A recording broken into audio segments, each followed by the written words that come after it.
Körperlich hat sie sich schon eingegroovt, denn Touren bedeutet bei Helene Fischer vor allem eins: körperliche Höchstleistung.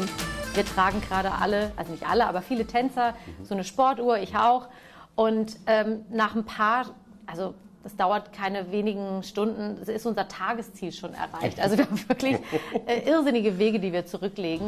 Fast 3 Jahre sind seit ihrer letzten Tournee vergangen. In dieser Zeit hat sich viel verändert. Miss Perfect hat gelernt, ein paar Dinge zu akzeptieren. Auch wegen ihrer Kinder.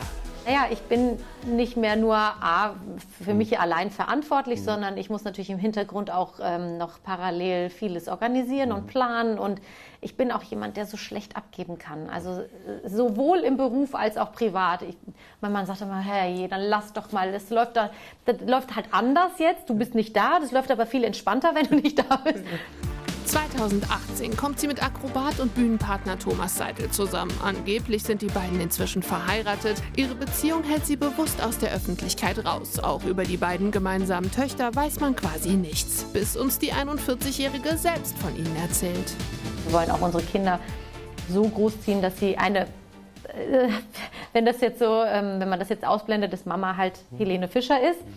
Aber selbst da sagt meine Große schon, Helene Fischer, also das ist schon für sie auch eine andere Person irgendwo. Ne? Also ich bin zu Hause einfach wirklich stinknormal, auch wenn man sich das wirklich nicht vorstellen kann. Aber vielleicht gibt es irgendwann eines Tages, sage ich mal, öffne ich die Büchse der Pandora und dann dürft ihr mal reingucken. Wir sind bereit, wenn es soweit ist. Und bis dahin bewundern wir die nicht ganz so stinknormale Helene auf der Bühne.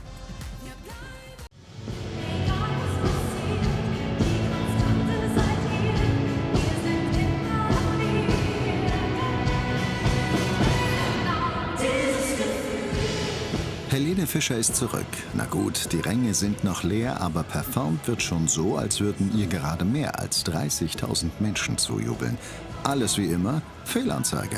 Eine 360-Grad-Bühne ragt aus dem Zentrum des Stadions. Auch für die erfahrene Künstlerin ein ganz neues Erlebnis, wie sie im Brisant-Interview verrät. Wir sind gerade dabei und es ist schon viel los in meinem Kopf. Also ich muss gerade viel sortieren, sowohl Choreografien als auch meine Wege, wann ich wo sein möchte, damit ich wirklich allen nahe kommen kann.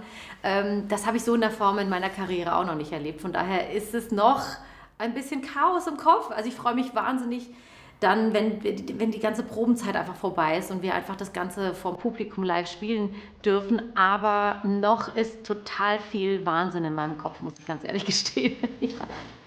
Und wer will es ihr verdenken? Erst eine fast 3-jährige Pause. Nun die Open-Air-Tour zum 20-jährigen Bühnenjubiläum mit fast 750.000 Fans. Und im vergangenen August zum 2. Mal Mutter geworden. An eine Vorbereitung wie früher ist da kaum zu denken. Tatsächlich ist es eine ganz neue Form von Stress. Ich versuche trotzdem dabei immer noch irgendwie entspannt zu bleiben und das Ganze nicht zu nah an mich heranzulassen. Aber sobald ich natürlich die Bühne verlasse, habe ich noch ein anderes Leben. Vor allem, das muss auch organisiert werden, da werde ich auch wieder gebraucht. Also so diese richtige Regeneration in der Form, wie ich sie früher hatte, habe ich gerade nicht. Aber ich muss sagen, es gelingt mir eigentlich ganz gut. Ich könnte ein bisschen mehr Schlaf vertragen, aber alles andere werde ich irgendwie schon bewältigen und ehrlich gesagt auch bewältigen müssen. Damit sie das nicht allein durchstehen muss, hat sich Helene Fischer kreative Unterstützung geholt. Ihr Showdirektor wirkte schon beim Super Bowl mit. Doch mit Helene Fischer zu arbeiten sei noch mal etwas ganz anderes.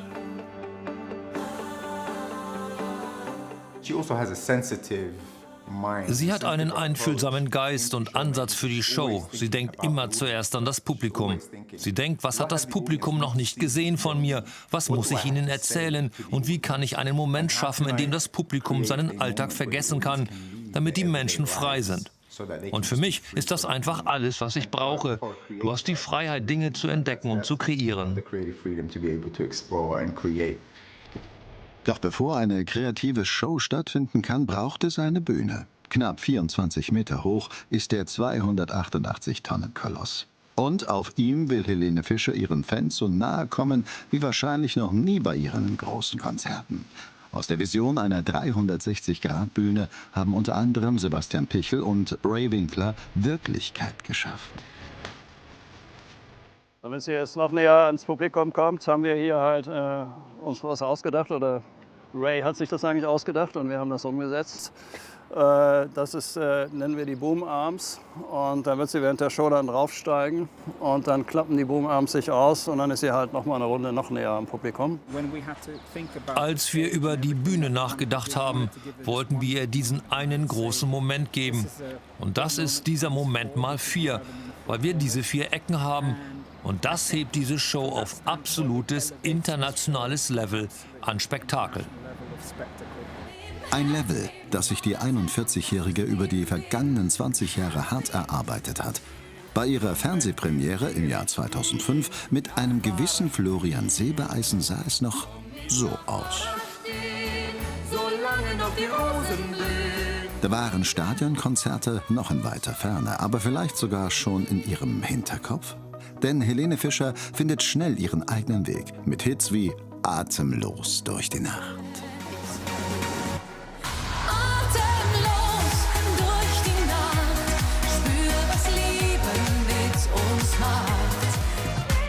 Oder ihre aktuellen Single Heute Nacht. Heute Nacht können wir unsterblich sein. Erobert sie die deutschsprachige Musikwelt auf ihre ganz eigene Weise. Beim Rückblick wird ihr manchmal selbst schwindelig. Atemlos durch die Nacht passt sehr, sehr gut, denn ich dachte, also zeitweise war ich wirklich, ich habe so viel erlebt, so viel gemacht, dass ich manchmal denke, mir fehlen fast 2 Jahre. Also wenn ich da, ich meine jetzt wenn ich so zurückblicke, habe ich fast schon Blackouts, wo ich denke, oh wow, das war ja auch noch. Also wenn ich nicht Bilder oder Videos sehen würde, dann würde ich manchmal denken, das war auch noch in diesem Jahr und das auch noch. Und der Himmel. Ihr Leben verläuft passend zum Namen des Albums von 2021 manchmal wirklich wie im Rausch und doch immer mit einem klaren Plan und großer Disziplin. Zuletzt allerdings spürt sie deutlich, dass auch der Tag einer Helene Fischer nur 24 Stunden hat. Alle denken, ich bereite mich schon seit Monaten vor, gehe ins Training und bin total fit. Nee, das stimmt so nicht. Also ich mache das sehr, ich habe mich da jetzt sozusagen eine gute 2 Wochen vorbereitet und jetzt heißt es auch für mich Augen zu und durch und vor allem trotzdem genießen, und darum geht es ja. Also ich habe mir da jetzt wirklich, ich habe mich frei gemacht von jeglichem Stress und dieses Gerücht so von, die Helene macht alles so perfekt und die ist so gut vorbereitet. Das schon, ich bin zwar gut vorbereitet, aber die Zeit für Training und so hatte ich jetzt halt nicht und ja, mal gucken, ne? Also ich schmeiß auch meinen Körper da jetzt gerade so richtig rein. Also, keine Sorge, die Fans dürfen natürlich wieder 100% erwarten. Viel preisgegeben wurde bei der öffentlichen Probe zwar noch nicht.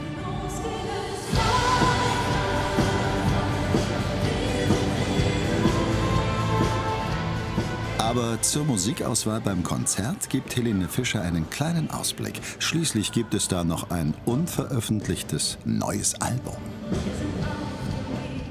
Ja, wir haben uns dafür entschieden, auf jeden Fall auch noch weitere Songs mitzunehmen, weil ich weiß, dass die Fans ganz, ganz lange gewartet haben auf neue Musik. Dazwischen gab es jetzt wirklich, es gab viel Kinderlieder, es gab so Herzensprojekte für mich, denen ich nachgegangen bin. Aber ich weiß, viele warten jetzt auch auf neue Musik. Am kommenden Mittwoch können sich Fans zum ersten Mal selbst von den neuen Liedern überzeugen lassen oder bis dahin nochmal die Texte von Songs der vergangenen 20 Jahre üben. Bis Mitte Juli heißt es dann Tour Live und ganz viele Fanmomente für Helene Fischer.